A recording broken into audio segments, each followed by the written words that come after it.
which is why we're engaging both sides. As you know, Ambassador Witkoff has had not one, not two, but 3 meetings with Vladimir Putin to determine the Russian perspective on this and understand what it would take for them to end it.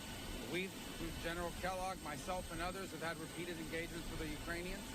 So we came here yesterday to sort of begin to talk about more specific outlines of what it might take to end the war, to try to figure out very soon, and I'm talking about a matter of days, not a matter of weeks, whether or not this is a war that can be ended. If it can, we're prepared to do whatever we can to facilitate that and make sure that it happens, that it ends in a durable and just way. If it's not possible, if we're so far apart that this is not going to happen, then I think the president's probably at a point where he's going to say, well, we're done. You know, we'll do what we can on the margins. We'll be ready to help whenever you're ready to have peace. But we're not going to continue with this endeavor for weeks and months on end. So we need to determine very quickly now, and I'm talking about in a matter of days, whether or not this is doable over the next few weeks. If it is, we're in. If it's not, then we have other priorities to focus on as well. Mr. Secretary, Michael Gordon, Wall Street Journal. The State Department said yesterday that a framework had been presented to all sides, to the Ukrainians, to the European officials, and to the Russians. What does the framework say? What issues does it resolve? Well, I'm not going to tell you what the framework says, because when you start negotiating these things through the media and so forth, they fall apart. And it's a broad framework. It's a framework that gets us into a position to see, look, there are going to be differences. No one's saying this can be done in 12 hours, but we want to see how far apart it is and whether those differences can even be narrowed, if it's even possible to get movement within the period of time we have in mind. And so we've talked about outlines with both sides. I thought we had positive meetings yesterday. Obviously, the Ukrainians have to go back home. They have to run it by their president. They have to take into account their views on all of this, and we hope to hear back from them very soon. But we need to figure out here now, within a matter of days, whether this is doable in the short term. Because if it's not, then I think we're just going to move on from our perspective. The president feels very strongly about that. He has dedicated a lot of time and energy to this, and there are a lot of things going on in the world right now that we need to be focused on. So this is important, but there are a lot of other really important things going on that deserve just as much, if not more, attention. So we want to do everything we can to be helpful.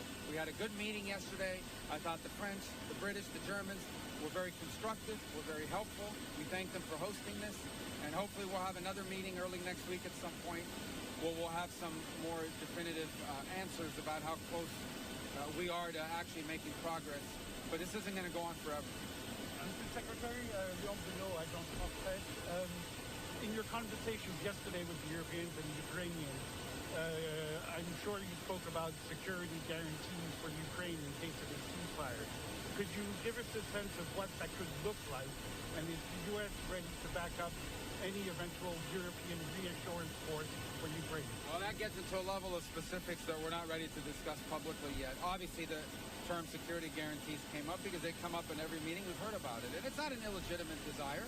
Every sovereign nation on earth has a right to defend itself. Ukraine will have a right to defend itself and to enter into whatever agreements it wants to enter into on a bilateral basis with different countries and so forth. So, I mean, it was discussed, but and that'll have to be part of any sort of conversation. Ukraine, in order for there to be peace, we recognize that Ukraine has to feel like it has the ability to defend itself from a future attack from anyone. Every country in the world has that right. But so I think everyone recognizes that Ukraine's ability to defend itself is going to be a part, it's its right as a country, and will be a part of any agreement. But we're not working yet on that level of specificity. I think that's something we can fix and solve in a way that's acceptable to everyone. I think we have bigger challenges that we need to figure out whether it's even possible within the short term. I can tell you this war has no military solution to it. It really doesn't. It's not going to be decided with, neither side has some strategic capability to end this war quickly. And so what we're talking about here is avoiding thousands and thousands of people from dying over the next year. We're trying to avoid that. We saw what happened last weekend with a missile strike in Sunni, where people died on Palm Sunday. We're just going to see more like that on both sides. We're going to see more of that. We're trying to prevent it. But we're not going to continue to fly all over the world and do meeting after meeting after meeting if no progress is being made. So if they're serious about peace, either side or both, we want to help. If it's not going to happen, then we're just going to move on. We're going to move on to other topics that are equally, if not more important in some ways, to the United States. Is this process involving the Europeans going to be the process going forward now for Ukraine talks? And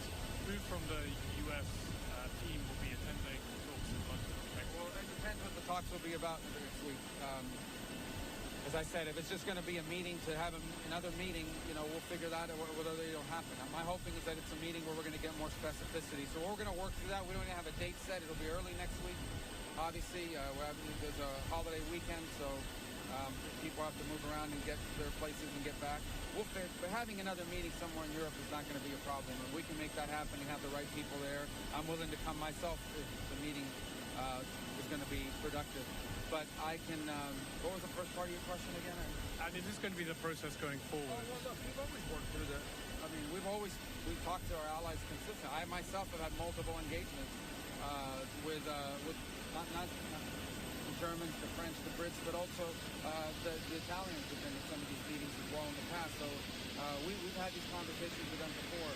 So they offered to host us here today, or yesterday, and I think they were very helpful, very constructive. We'd like them to remain engaged. I think they can help us. I think the UK, France, Germany can help us move the ball on this and get this closer to a resolution. I thought they were very helpful and constructive with their ideas. So we welcome their input. We welcome their involvement. We think it's important. There are probably elements of this as well. I always remind everybody that part of the sanctions against Russia, many of them, are European sanctions that we can't lift if that's ever to be part of a deal. So they're going to have to be involved no matter what. It's their continent. This is happening on the continent of Europe, and so obviously European powers will care deeply about what happens. So they have a stake in this, and we recognize it. And but in the end, I think we all want the same thing. I think from the U.S. perspective, we've spent 3 years, billions of dollars, supporting the Ukrainian side, and but now we've reached the point where we have other things we have to focus on. We're prepared to be engaged in this as long as it takes, but not indefinitely, not without progress. If this is not possible, we're going to need to move on. I think the president feels strongly that we've dedicated we've done more in 80 days than Biden ever did to bring this war to an end.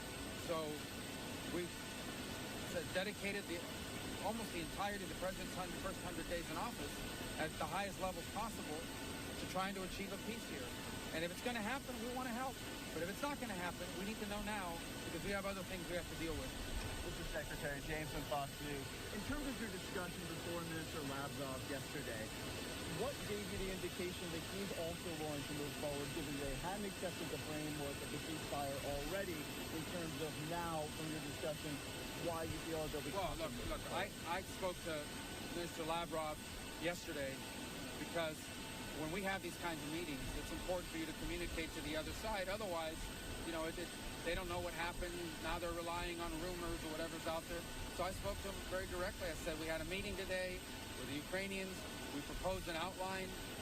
We didn't go into specificity about it, but I think he has an understanding of some of the elements of it. I'm sure he does. I said we thought it was constructive. We thought it was positive. Nobody rejected anything. Nobody got up from the table and walked away. They're going to go back to their capital, spend a few days mulling over it, come back to us early next week. And also wanted them to know that the French and the British and the Germans were very constructive and helpful. That was the gist of the conversation. And I think it's important when you're dealing with things like this, especially with the Russians, who we just haven't communicated with for 3.5 years. I think it's important that that communication happen. And likewise, when we've had meetings with Russians in the past, or when where Ambassador Witkoff has traveled to meet with Putin, we've informed the Ukrainian side of what happened so that we don't have a breakdown in trust and things of that nature. Quick follow-up, just on Iran really quick. Was there any discussion yesterday with your European counterparts on any of the Iran negotiations? Are they also sharing the president's vision of Iran cannot have a nuclear weapon? Well, for the Europeans, they have an important decision to make very soon on snapback. On the snapback of sanctions, because Iran is clearly out of compliance with the current deal. As you saw, the IAEA was in Tehran yesterday, issued public statements saying Iran is as close as it's ever been to nuclear weapons. The president's made clear Iran will not have a nuclear weapon. That is not going to happen. We're hoping that talks continue and that they're fruitful and that they can lead to something. We would all prefer a peaceful resolution and a lasting one. It has to be something that actually not just prevents Iran from having a nuclear weapon now, but in the future as well, not just for 10 years with some sort of sunset provision or the like. So we discussed that, obviously, because the Europeans, the E3, have a decision to make on snapback. because I believe we should all anticipate, based on the public comments yesterday, that they're about to get a report from the IAEA that says not just is Iran out of compliance, but Iran is dangerously close to a weapon, closer than they've ever been, and then they're going to have to make a decision about whether they want to reimpose these sanctions. And if Iran is out of compliance, they have to reimpose the sanctions. So that's going to be a factor in all this, and that's why it was important we talk to them about it before our talks on Saturday. All right? Thank you, guys. Thank you. C'est chef diplomatie américain Marco Rubio qui t'a parlé des difficultés qui gagnent dans le cadre de négociations qui mettait États-Unis dans le temps Ukraine ensemble avec la Russie pour chercher une solution dans le cadre de bataille ça qui déclenché depuis plus passé 3 ans. Milliers de citoyens perdu la vie, billions de dollars dépensés. Et bien jusqu'à aujourd'hui là, autorités américaines rendent à l'évidence et que négociation ça est presque pas possible puisque États-Unis ont envie d'abandonner d'après déclaration Marco Rubio sous ça que ouais après échange qui fait pendant que li à Paris monsieur ouais pas gain trop avancé qui fait surtout bon côté Wissio. Donc dans ce ça États-Unis dit li pas prêt pour la continuer chita parler sans que pas gain progrès qui fait dans sens si là. Donc c'est comme ça situation liée et communauté du Taléa là gagné un tiré qui fait dans la côte Georgia dans Georgia dans un hôtel gagné 2 officiers politiques qui blessés et élément qui était avec zam nan ou ben moun qui était avec zam nan qui a tiré li tombé en bas la police d'après une première information. Donc nous va porter plus pour un peu plus tard sur réseau pour là Pstars FM radio télévision et puis il faut connaître tout la Cour suprême li d'accord pour le tendre dossier que administration Donald Trump a présenté devant pour le temps éliminer droit pour moun venir citoyen américain leur fait sous territoire si là ou connaît qui chita en dedans constitution américaine dans le 14e amendement. Administration Donald Trump a décidé pour éliminer droit ça pour lui pas exister encore. Donc seulement il va reconnaître un monde qui fait sous territoire 200 qui est capable de venir citoyen américain. Toujours rester avec Pstars FM radio télévision.